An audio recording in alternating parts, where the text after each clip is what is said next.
смета дека токму темел на ромската идеолошка борба е првиот конгрес одржан во далечната 1971 година во Лондон, каде ромскиот јазик, знаме, химна, нација и култура станаа официјално признаени во целиот свет.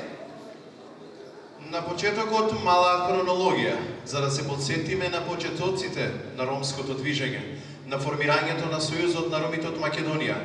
И во оваа прилика мораме да го споменеме неговото име, како најзначајно во будењето на ромите. Формирана е и втората политичка партија која еве веќе 20 години обстојува и е најзначаен политички фактор кај ромската заедница.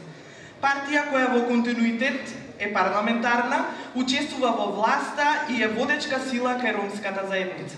Но само со учество на ромите. Одржување на добри меѓуетнички односи врз принципите на меѓусебна толеранција и почитување, под еднаков третман на сите пред законот. И во моје лично име да ве поздравам и да ви го честитам Меѓународниот ден на ромите 8 јаnuар.